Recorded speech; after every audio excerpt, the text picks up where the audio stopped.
찬양하시겠습니다.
나는 전능하신 아버지 하나님 천지의 창조주를 믿습니다. 나는 그의 유일하신 아들 우리 주 예수 그리스도를 믿습니다. 그는 성령으로 잉태되어 동정녀 마리아에게서 나시고 본디오 빌라도에게 고난을 받아 십자가에 못 박혀 죽으시고 장사된 지 사흘 만에 죽은 자 가운데서 다시 살아나셨으며 하늘에 오르시어 전능하신 아버지 하나님 우편에 앉아 계시다가 거기로부터 살아있는 자와 죽은 자를 심판하러 오십니다. 나는 성령을 믿으며 거룩한 공교회와 성도의 교제와 죄를 용서받는 것과 몸의 부활과 영생을 믿습니다. 아멘.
저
살아계신 하나님 아버지, 대강절 세 번째 주일에 설레이는 마음으로 교회로 달려오게 하시고 예배하는 자로서 주님을 찬양할 수 있게 하시니 감사합니다. 아무런 근한도 자격도 없는 우리가 하나님의 아들과 딸이 되어서 참으로 많은 은혜를 누리고 있음을 감사드리옵나이다. 언제나 주님은 우리의 좋은 친구가 되어주시는데 우리는 세상과 더 친해지기를 즐겨하였습니다.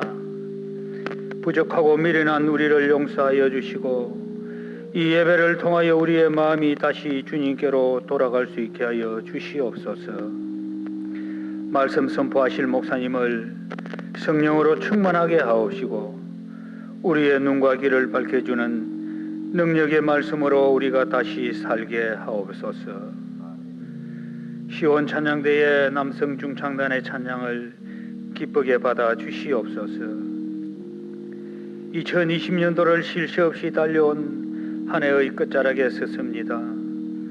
그동안 실수도 있었고 실패도 경험하였으며 넘어진 적도 많았지만 이 모두가 하나님께서 우리를 향한 연단과 바른 길로 인도하시는 사랑이었습니다. 전 세계적인 전염병과 경제 불황 속에서도 안전하게 하여 주시고 또 성장할 수 있도록 하심이 하나님의 은혜임을 고백합니다.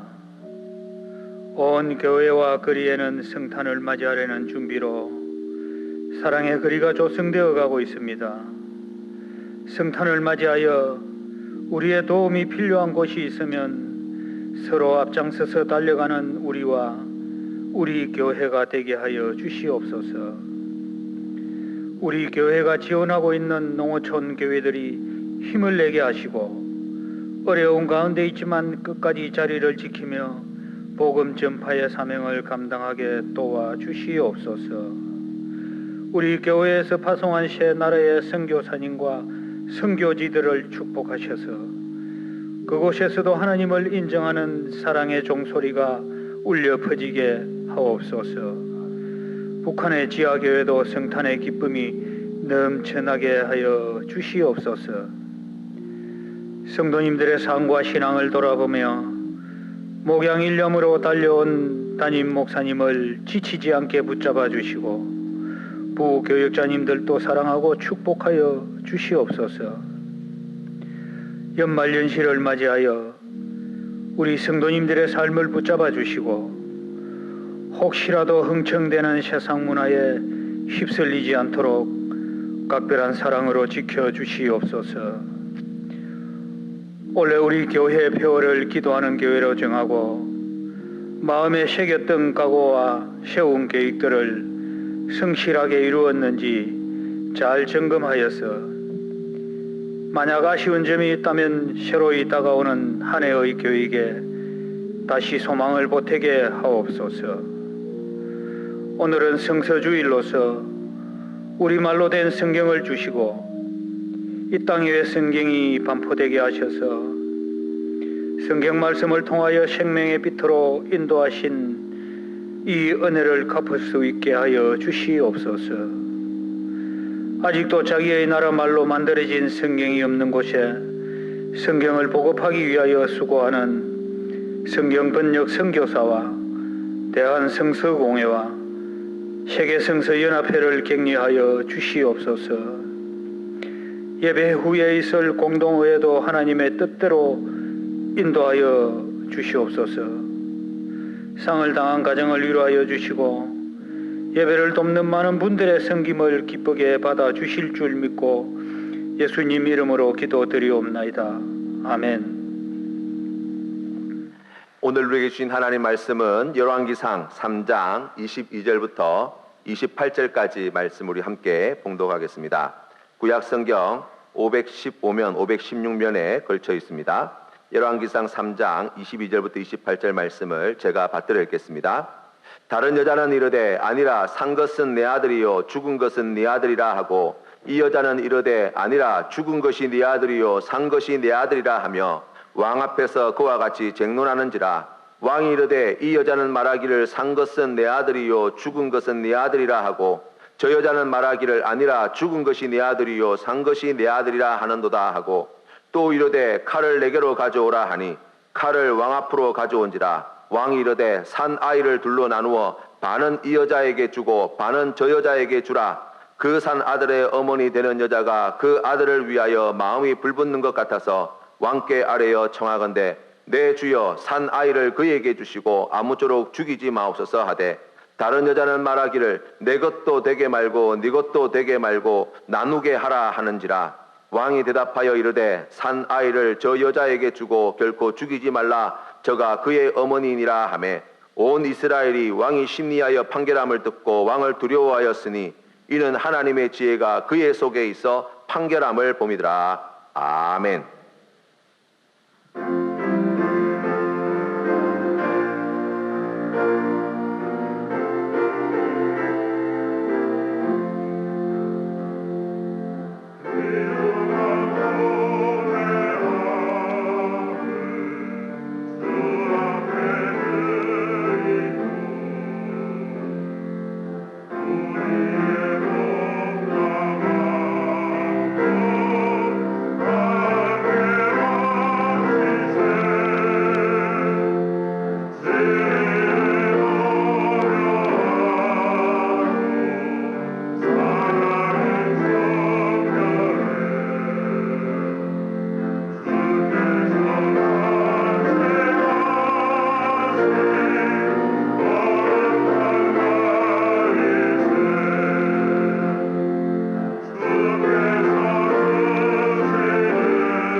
아멘. 귀한 찬양 감사합니다. 예, 말씀을 전하기에 앞서서 안내 말씀을 하나 드리겠습니다. 현재 지금 부산시에서는 수도권 지역과 달리 방역 2단계를 지키고 있습니다. 그래서 오늘 우리가 함께 예배드리게 되었는데요. 우리가 뉴스를 통해서 알고 있듯이 지금 현재 전국적으로 이 코로나 확진자의 수가 거의 기하급수적으로 늘어나고 있다고 이야기를 합니다. 내일이면 부산시에서 새로운 방역 지침이 이제 발표된다는 뉴스도 들었습니다. 아마 거기에 맞추어서 방역 단계가 조절되지 않을까 생각합니다. 사랑하는 성도 여러분, 우리가 이럴 때에 더욱 나라를 위해서 또 우리 함께 신앙생활하는 믿음의 형제 자매들을 위해서 기도해야 될 때입니다. 여러 가지 염려되고 걱정이 되는 일들이 많이 있지만 우리가 믿음으로 이 어려운 때를 우리가 이기며 나아가시는 우리 성도님 되시기를 바랍니다.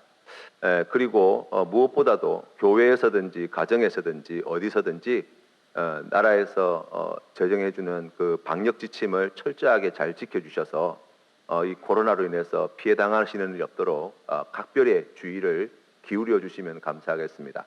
1000분에 가까운 분들이 확진을 받고 했는데 그 중에 어느 누구도 내가 감염될 거라고 생각하고 감염된 분이 없어요. 그러니까 나는 괜찮겠지라고 하다가 그렇게 감염되는 거거든요. 우리가 조심하는 것이 최선입니다. 그래서 여러분 교회에서든지 가정에서든지 직장에서든지 어디서든지 여러분의 몸을 잘 지키시고 보호하셔서 하나님께 주시는 은혜로 이 어려운 때를 넉넉히 이겨나가시는 우리 모든 성도님 되시기를 바랍니다. 우리 왕이 오시네 라는 제목으로 하나님 말씀 전하겠습니다. 오늘 우리가 함께 살펴본 이 본문 말씀은 교회를 굳이 다니지 않더라도 많이 알고 있는 이야기예요. 그러니까 솔로몬 왕이 얼마나 지혜로운 왕이냐라고 이야기할 때 빠지지 않고 나오는 이야기가 바로 오늘 이 재판의 이야기입니다. 이 솔로몬 왕이 어린 나이에 임금 왕위에 오르고 난 다음에 정말 우여곡절 끝에 이제 이스라엘의 왕이 되었잖아요. 그러니 그 마음 가운데에 얼마나 걱정이 많고 염려가 많았겠어요. 그래서 다른 것보다 하나님 도와주십시오, 하나님 은혜 주십시오 라고 하는 그러한 간절한 마음으로 기브온 산당에 올라가 가지고 1,000마리의 제물을 가지고 가서 그곳에서 번제를 하나님께 드렸다는 거예요.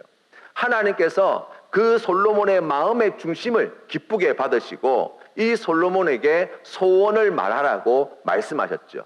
그 이야기를 듣고 솔로몬이 자신의 정적들을 제거해 주십시오, 주변에 있는 적국들을 갖다가 하나님 심판해 주시고 다 멸망시켜 주시고 그런 거 구하지 않고 돈 많이 벌도록 해 주십시오, 아니면은 내가 왕위에서 좀 오랫동안 이렇게 왕위를 좀 누리며 살 수 있도록 건강 주시고 생명을 지켜 주십시오, 이런 거 구하지 않고 우리가 잘 알고 있는 대로 듣는 마음, 곧 지혜를 달라고 하나님께 구했다는 거예요. 그런데 하나님께서 그가 간구하는 것을 기쁘게 여겨주시고 그가 구하지 않은 부귀도 주시고 영광도 주시고 장수의 복도 허락해 주셔서 하나님께서 주시는 가장 큰 복을 받았던 그러한 왕으로 우리가 성경 말씀을 통해서 보게 됩니다. 그래서 하나님께서 주시는 그 은혜를 기뻐하며 감사하며 하나님께 제사를 드리고 신하들과 함께 큰 잔치를 벌여서 그 기쁨을 함께 나누고 난 뒤에 이제 우리가 잘 알고 있는 이 솔로몬의 재판 이야기가 시작되는 거예요. 오늘 이야기에는 이 솔로몬 왕 앞에 2명의 여자가 나오게 됩니다. 이 두 사람은 한 집에 살고 있는 사람인데 똑같은 시기에, 거의 비슷한 시기에 아들을 낳아서 키우게 되었는데, 안타깝게도 한 사람이 밤에 잠을 자다가 이 몸부림을 잘못 쳐서 그랬는지 자기의 아들을 깔아서, 그래서 아마 질식사하지 않았을까 생각을 해봅니다. 그래서 너무나 안타깝게 허망하게 아들이 죽었어요. 그런데 이 황당한 일을 겪은 이 여인이 악한 꾀를 깨어서 그 함께 살고 있는 다른 여인의 아들과 죽은 자신의 아들을 바꿔치기 한 거예요. 아침에 일어나서 이 여인이 자기 아이를 젖을 먹이려고 보니까 죽어 있었고, 가만히 들여다보니까 자기 자식이 아닌 것을 알고 이제 자식을 돌려달라고 소송을 벌이게 된 거예요. 이 사람들이 지금 임금님 앞에 올 때까지 성경 말씀에 자세히 그 내용은 기록되지 않았지만 원래 이스라엘의 재판 과정은 처음부터 임금님한테 오는 게 아니거든요. 50부장, 100부장, 1000부장을 거쳐서 그리고 난 다음에 이제 이 이스라엘의 최고 권력가인 임금님 앞에까지 오게 되는 거예요. 그 말은 뭐예요? 지금 밑에서부터 계속해서 1심을 지나고 2심을 지나고 3심을 지나는데도 이 재판 결과가 뾰족한 수가 없는 거예요. 지금처럼 유전자 검사를 해가지고 친자 확인을 할 수 있는 것도 아니고, 이게 갓난아기가 되다 보니까 이거 부모님 얼굴을 가지고 이렇게 이 아기가 누구를 닮았네, 저 사람을 닮았네라고 판단할 수도 없는, 그리고 서로 자기가 자기 아들이라고 주장하는 주장만 있을 뿐이지 그 어떠한 과학적인 근거도 남아있지 않으니까 어떻게 하겠어요? 그러니까 1심에도 안 되고 2심에도 안 되고 3심에도 안 되고, 그래서 결국에는 이 솔로몬 왕 앞까지 오게 되었다는 것입니다. 여기에서 우리가 잘 알고 있는 대로 솔로몬이 아주 지혜롭게 재판을 잘 했다는 거예요.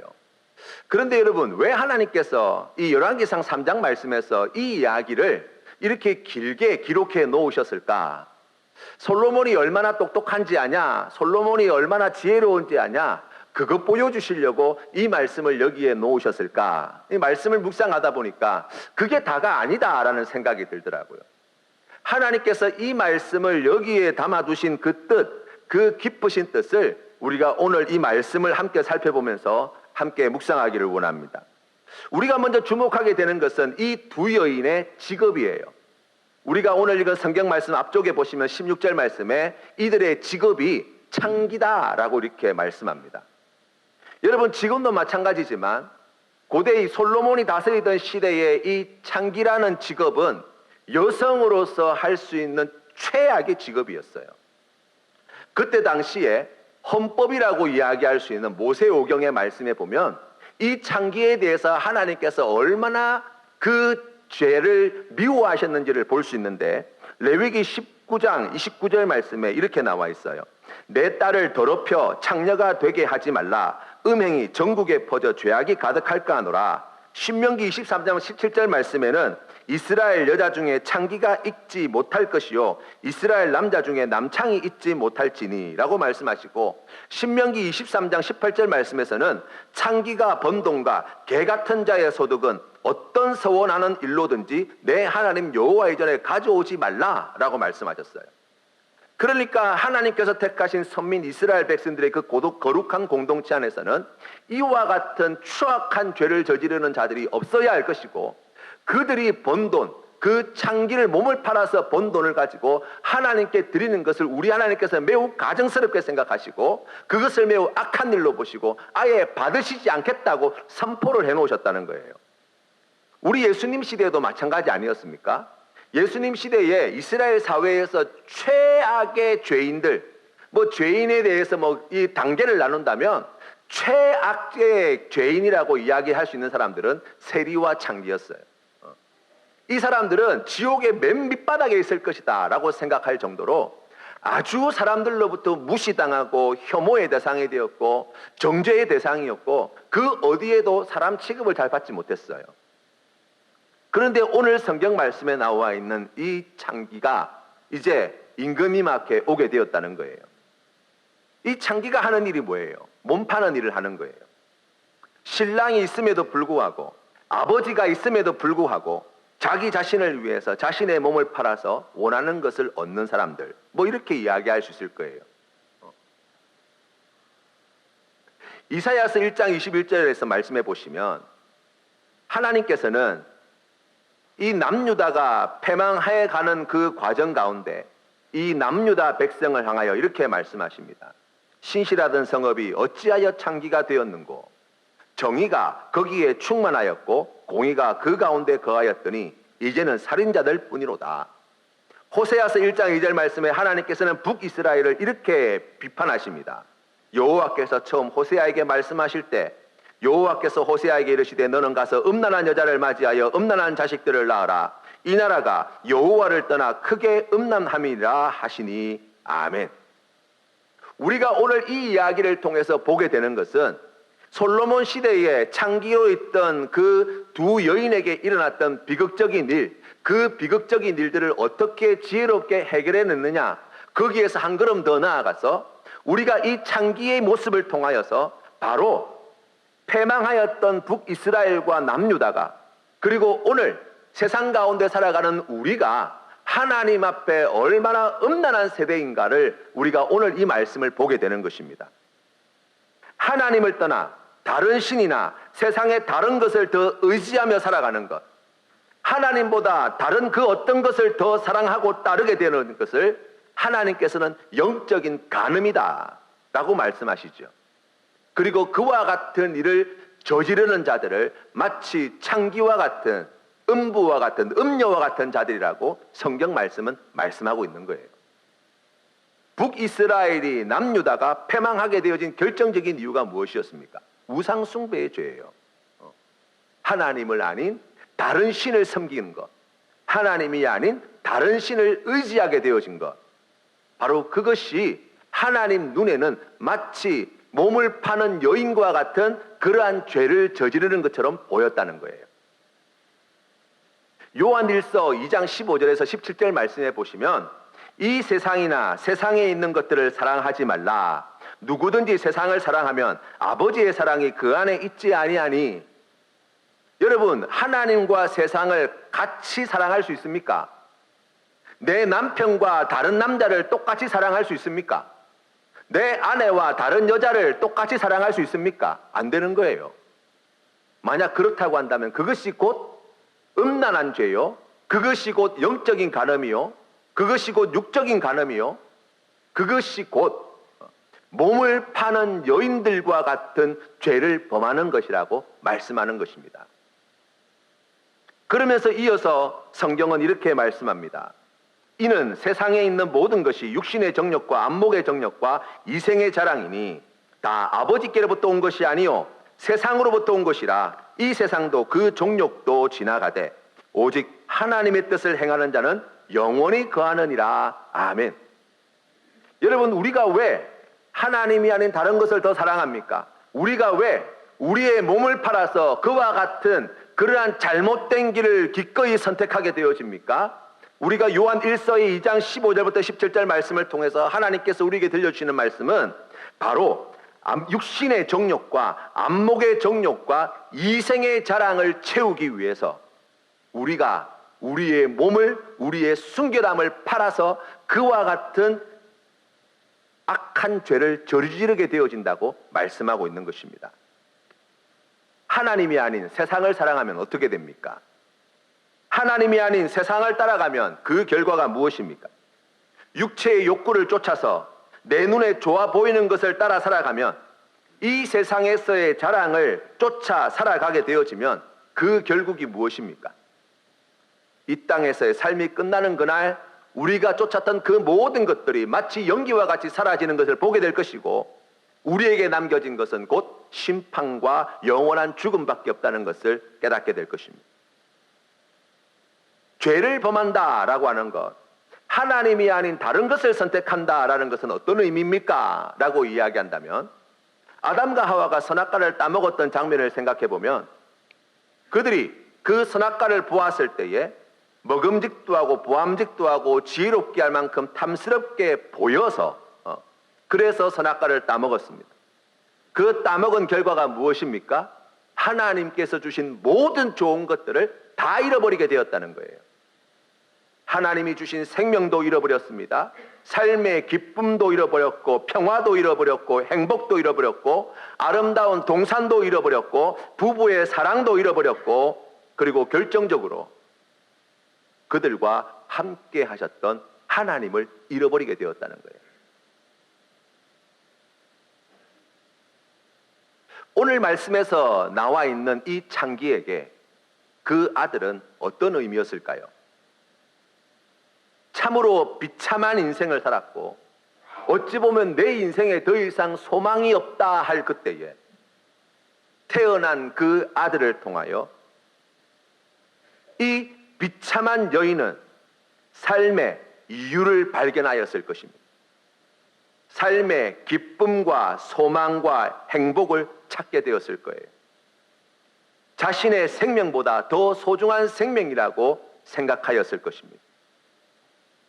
자신의 사랑의 전부였다고 고백할 수 있었을 거예요. 그리고 그에게 그 아들은 기업이나 마찬가지였어요.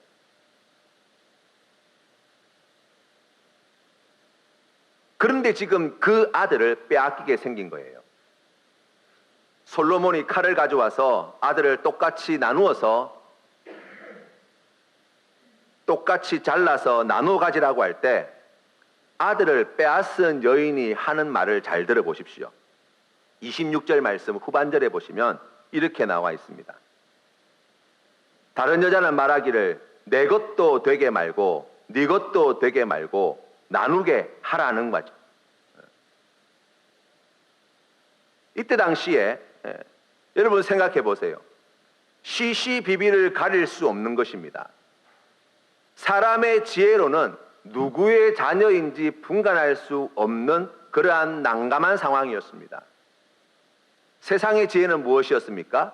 그러면 둘 다 안 가지는 게 맞다는 거예요. 이쪽도 안 가지고 저쪽도 안 가지는 것이, 그것이 지혜로운 결정이라는 것입니다. 그래서 자신의 아들을 죽인 이 여자는 자기도 못 가질 뿐만 아니라 저 사람도 못 가지게 만들겠다는 거예요.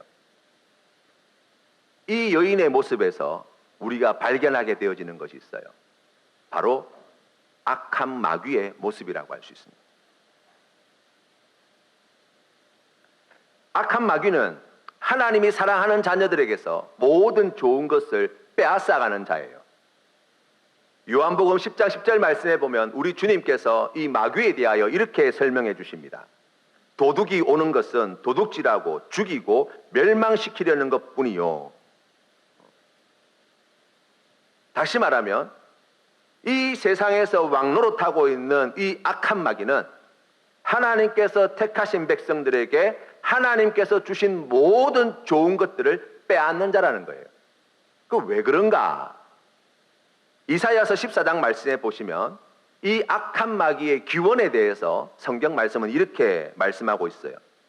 너 아침의 아들 계명성이여 어찌 그리 하늘에서 떨어졌으며 너 열국을 엎은 자여 어찌 그리 땅에 찍혔는고 내가 내 마음에 이르기를 내가 하늘에 올라 하나님의 무별 위에 내 자리를 높이리라. 내가 북극 지폐의 산 위에 앉으리라. 가장 높은 구름에 올라가 지극히 높은 이와 같아지리라 하는도다.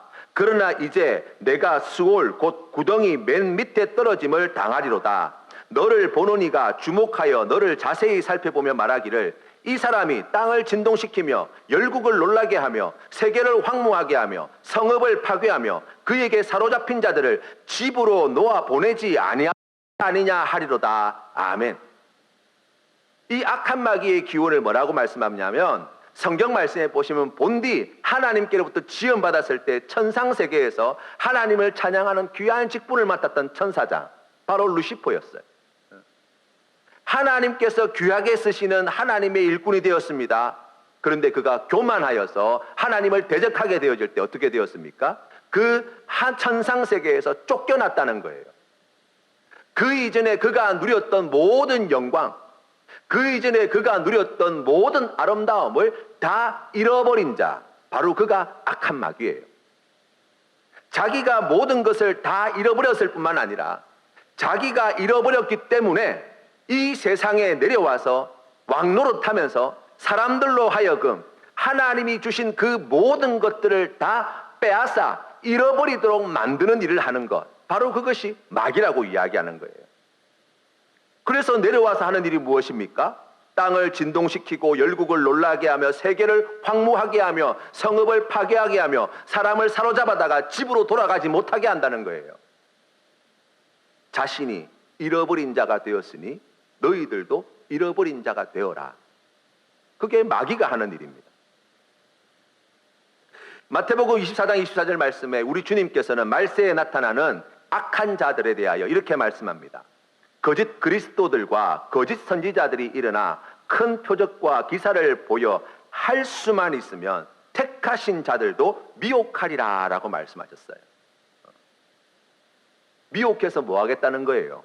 더 좋은 것을 주겠다는 것입니까? 아니에요.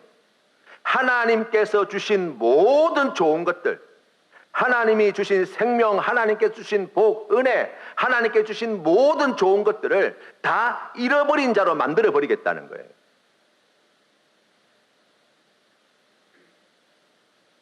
이 악한 마귀의 유혹에 넘어가 가진 모든 것을 다 빼앗긴 자, 바로 죄악의 자리에서 벗어나지 못한 우리의 모습이라고 이야기할 수 있습니다.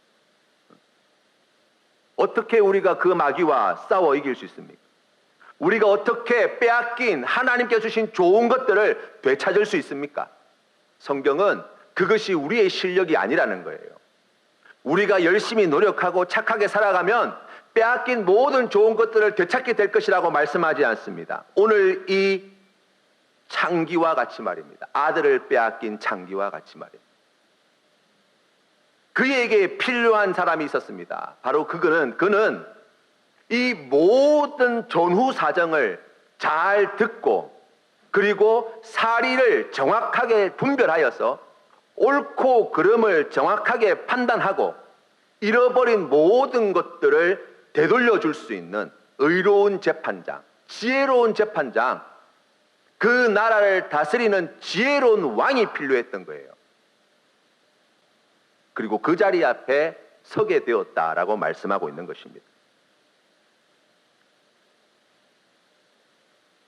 우리가 빼앗겼던 그 모든 좋은 것들을 되찾아 주실 수 있는 분,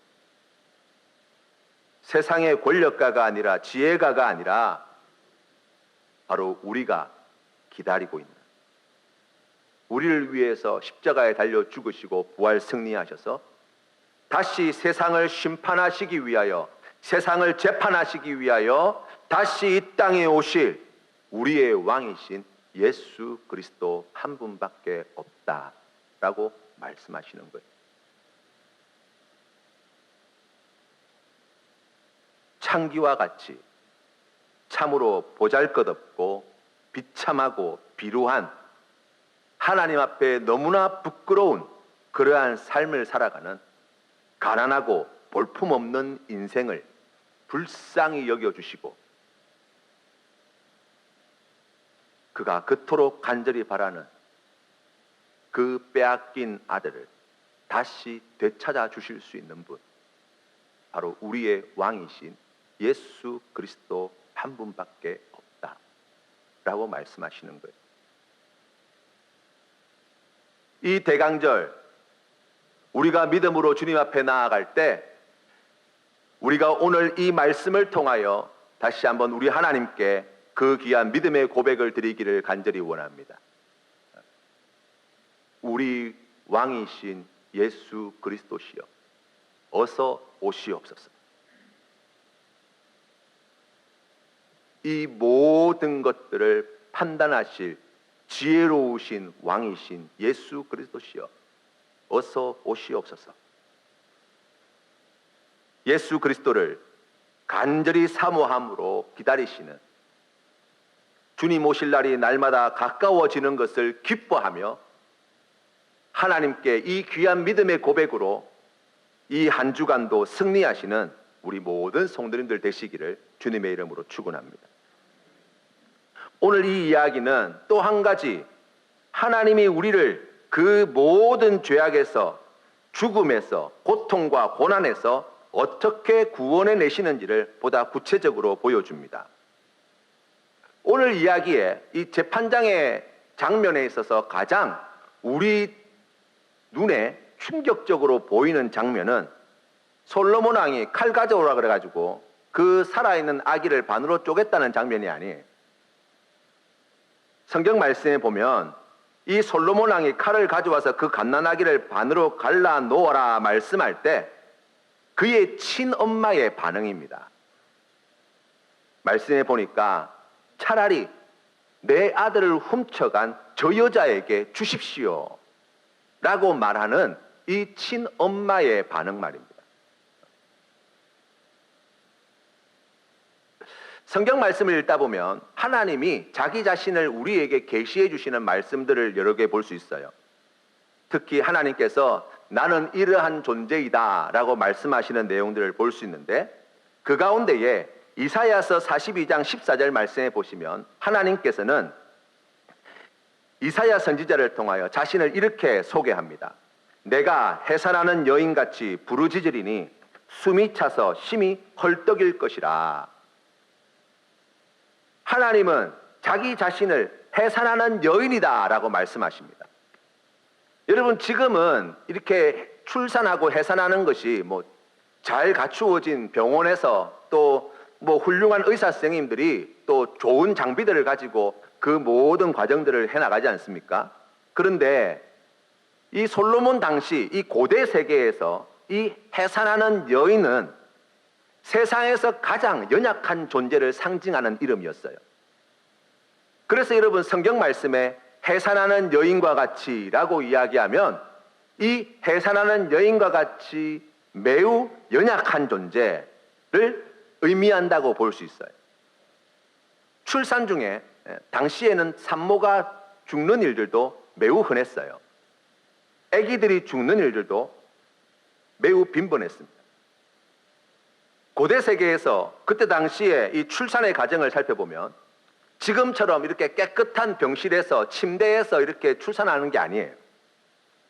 그때 당시에는 땅을 파고 그래서 구덩이를 만들고 난 다음에 그 주변에 밝게 칠한 출산용 벽돌을 올려놓고 여성들이 그 위에 무릎을 꿇고 있거나 아니면 서 있어서 그렇게 출산을 했다 그래요. 그리고 조금 가정 형편이 좋은 사람들은 의자를 제작하는데 지금 우리가 변기 모양으로 중간에 구멍이 나 있는 의자를 제작해서 이 출산을 앞두고 있는 여인들은 그 의자에 앉아서 이제 출산을 하는 거예요. 그런 출산 관행은 당시 사회에서 매우 일반적이었습니다.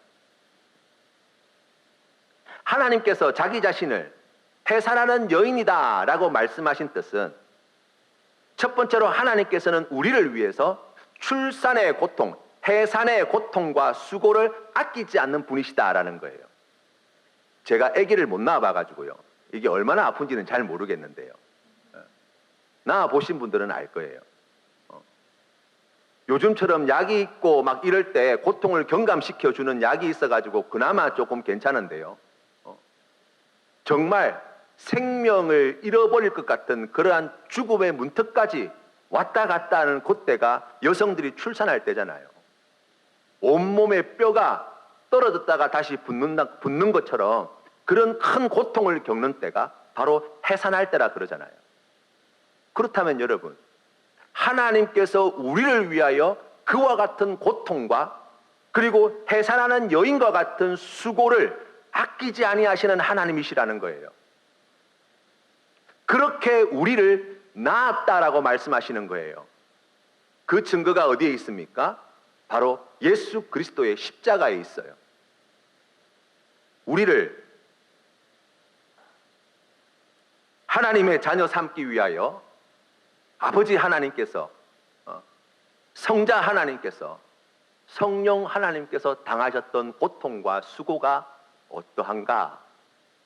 그 십자가를 깊이 묵상해 보면 알 수 있어요.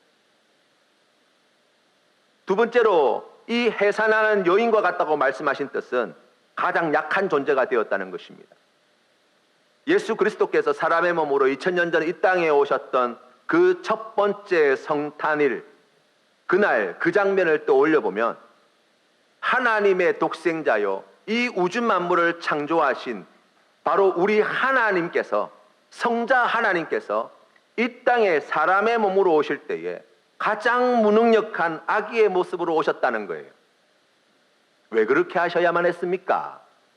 생명을 잉태하기 위함이고 그 생명을 구원하기 위함이라는. 그런데 문제는 뭐예요? 오늘 그와 같이 고생해서 해산의 수고를 하여서 낳은 아들인데 지금 빼앗기게 되었다는 거예요.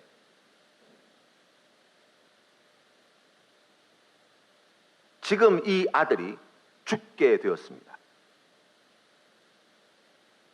그래서 성경 말씀해 보시면 이 아들을 빼앗긴 그 어머니의 모습을 이렇게 이야기합니다. 마음이 불붙는 것 같았다라는 거예요. 그렇죠. 내 몸에서 난 자식을 지금 내 아들을 훔치려는 자에게 주십시오라고 이야기해야만 하는 그 어머니의 심정 말입니다. 나는 정당한데, 내가 내 몸에서 난 아들이 분명한데, 그런데 나의 정당함을 주장할 수 없어요. 왜 그렇습니까? 아들의 생명이 달려 있거든요. 나의 정당함을 주장하려면 어떻게 해야 됩니까? 왕의 명령대로 아기를 반 쪼개야 되는 거예요. 어느 어머니가 그것을 선택하겠어요? 차라리 내가 피눈물을 흘리는 한이 있더라도 내 생명보다 귀한 이 아들은 살려야지. 그게 어머니의 마음 아니겠습니까? 호세아서 11장 8절 말씀에 하나님께서는 이렇게 말씀하십니다. 에브라임이여 내가 어찌 너를 놓겠느냐? 이스라엘이여 내가 어찌 너를 버리겠느냐? 내가 어찌 너를 아드마같이 놓겠느냐? 어찌 너를 스보임같이 두겠느냐? 내 마음이 내 속에서 돌이키어 나의 긍휼이 온전히 불붙듯 하도다. 아멘. 하나님께서 사랑하는 자녀들을 이와 같은 마음으로 바라보신다는 거예요. 이와 같은 마음으로 우리 하나님께서 우리를 대하신다고 말씀하시는 것입니다. 이스라엘 백성들은 자신들은 하나님의 선민이라고 생각했습니다. 하나님께서 다윗 왕위에 영원토록 그 왕위를 이어갈 것이라는 약속의 말씀을 철떡같이 믿고 있었어요. 그런데 이들이 범죄함으로 말미암아 하나님께서는 이스라엘 남유다와 북이스라엘을 패망시키시고 다윗의 왕존을 끌어버렸어요. 이스라엘 백성들이 바벨론으로 포로로 끌려가 있는 동안 심각한 고민에 빠졌습니다. 우리가 믿는 하나님이 바벨론의 신보다 약하신 분이었나? 그때 당시의 전쟁은 신들의 싸움이었거든요. 우리에게 주신 하나님의 말씀은 아무것도 아니었나? 거짓말이었나? 이사야서 49장 14절 말씀에 보시면 그때 이스라엘 백성들의 목소리를 이렇게 전합니다.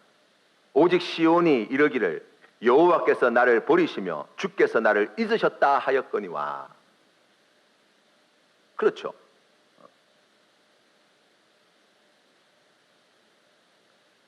우리가 살아가는 삶의 자리에서도 이와 같은 마음이 들 때가 얼마나 많은지 모릅니다. 하나님이 우리 아버지시라면서 왜 안 도와주실까? 왜 안 고쳐주실까? 왜 이런 고통의 나락으로 나를 떨어뜨리실까? 왜 더 잘 되도록 해주시지 못하시나? 왜 더 부유하게 해주시든 못하시나? 왜 내가 원하는 것을 갖지 못하게 하시나? 우리가 하나님께 그렇게 서운한 마음을 품을 때가 얼마나 많이 있습니다. 나를 버리신 것 아닌가? 나를 잊으신 것 아닌가?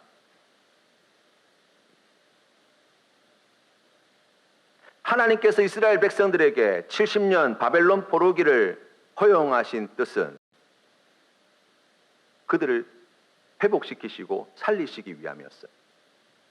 안 그러면 심판을 해야 돼요. 그때까지 이스라엘 백성들이 무엇을 잘하고 잘못하였는지를 따져서 그것을 판단하여 심판을 하셔야 되는 거예요. 그러면 누가 남습니까? 아무도 남을 사람이 없어요. 다 죽는 거예요. 그래서 하나님께서 선택하신 길이 무엇입니까? 오늘 성경 말씀에서 보게 되어진 이 친엄마와 같이 나의 정당함이 아니라 아들의 생명을 살리기 위해서 이 아들을 훔친 그 여인에게 주라고 말하는 거예요. 그 시간이 바벨론 포로기였어요.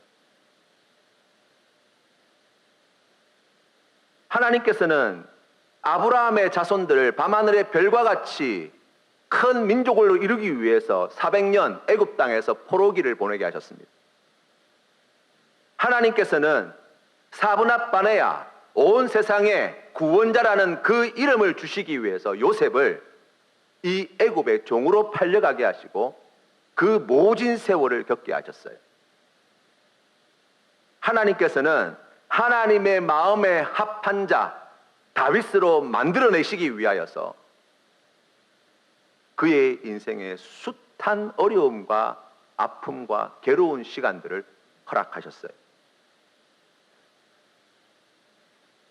우리 하나님이 우리를 사랑하지 않으셔서가 아니라 하나님이 우리를 버리셔서가 아니라 죄로 말미암아 죽을 수밖에 없는 우리가 멸망당하는 것을 볼 수 없었던 우리 하나님께서 살리시기 위하여 그 시간들을 허락하시는 거예요. 왜 나에게 이런 고통과 눈물과 아픔을 주십니까? 왜 내가 이런 험한 꼴을 보아야 합니까? 왜 나를 돌보시지 않습니까? 왜 나를 버리십니까? 라고 우리가 하나님께 부르짖을 때 우리를 바라보시며 그 타는 가슴을 부둥켜 안고 괴로워하시는, 그리고 반드시 내가 내 아들을 구원하리라 살려내리라 다짐하시는 하나님의 모습을 바라보시는 우리 모든 성도님들 되시기를 바랍니다. 우리를 심판하실 수 없어서 아들을 훔쳐간 자의 손에 잠시 맡겨두시는 그 안타까운 아버지 하나님의 마음을 깨달아 아시는 우리 성도님들 되시기를 바랍니다. 이사야서 49장 15절 말씀에 하나님께서 이렇게 고백합니다. 여인이 어찌 그 젖먹는 자식을 잊겠으며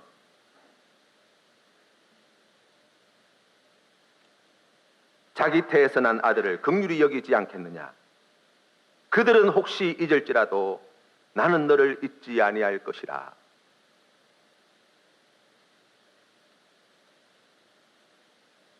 이사야서 54장 7절 말씀에 우리 하나님께서는 그와 같은 약속의 말씀을 주십니다.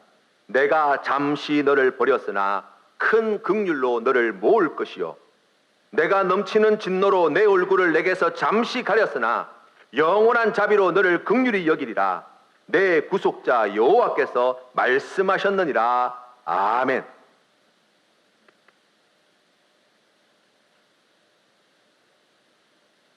사랑이 많으시고 은혜가 풍성하신 우리 하나님께서는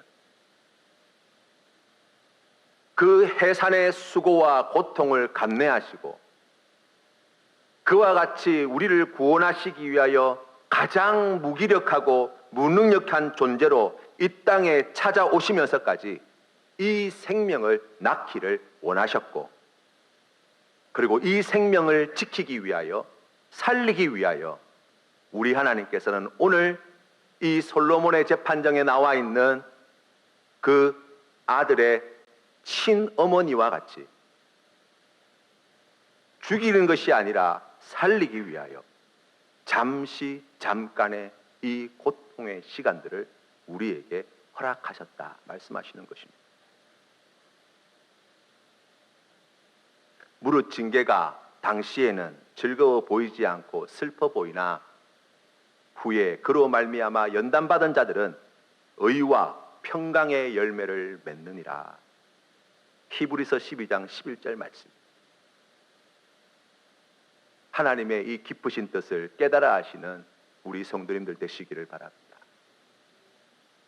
그리고 마침내 우리를 구원해내시고 마침내 우리에게 약속하신 모든 좋은 것들을 다 안겨다 주시는 하나님의 그 뜻이 온전히 이루어질 그날을 소망 가운데 바라보시며 오늘도 참으로 힘들고 어려운 우리의 삶이지만 눈물겹고 아픈 아직도 해결되지 못한 많은 문제들을 안고 살아가는 수고롭고 무거운 짐을 진 우리의 인생길이지만 하나님의 이 약속의 말씀을 신뢰함으로 주님께서 주시는 힘과 능력으로 이 험악한 세월 믿음 잘 지키시며 하나님께 주시는 모든 좋은 것들을 이 땅에서도 풍성히 받아 누리시는 우리 모든 믿음의 성도님들 다 되시기를 주님의 이름으로 축원합니다.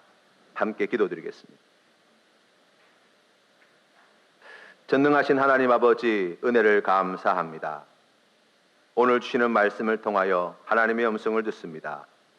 참으로 비참하고 볼품없는 우리의 인생을 이처럼 사랑하여 주시고 우리의 이 억울함과 원통함과 빼앗겨버린 모든 좋은 것들을 다시 돌려주시기 위하여 이 세상의 심판주로 오실 우리의 왕이신 예수 그리스도를 간절히 사모함으로 기다리게 하여 주시니 감사합니다. 우리 주님, 우리 왕이신 주님 어서 오시옵소서. 이 귀한 믿음의 고백으로 주님께 날마다 더욱 가까이 나아가는 우리 모든 성도들 다 되게 하여 주시옵소서. 하나님께서 우리에게 생명 주시기 위하여 잠깐 고통의 자리, 눈물의 자리로 이끌어갈 때에 하나님 우리의 믿음 흔들리지 않도록 붙들어 주시고 마침내 회복시켜 주시고 마침내 우리를 구원하여 주실 하나님의 약속의 말씀을 믿는 믿음으로 이 어려운 삶의 자리에서도 주님을 예배하며 찬양하며 주님의 뜻에 순종하며 찬송하며 감사하며 믿음으로 살아가는 우리 모든 권속들 되게 하여 주옵소서. 이제는 우리 주 예수 그리스도의 크신 은혜와 아버지 하나님의 영원하신 사랑과 성령 하나님의 교제하심이 오늘 주시는 말씀 마음에 새겨 오늘 주신 이 귀한 말씀 붙잡고 우리의 왕이신 예수님 어서 오시옵소서. 이 귀한 믿음의 고백으로 험악한 세월, 눈물겨운 세월, 힘들고 고통스러운 우리의 삶의 자리 감사하며 기뻐하며 찬양하며 하나님만을 예배하며 살겠습니다. 결단하는 고개 숙인 주의 백성들 머리 위에 믿음의 권속들과 가정과 직장과 생업 위에 고통당하고 있는 이 나라 이 민족 위에 이제로부터 영원토록 함께 하시기를 간절히 축원하옵나이다. 아멘.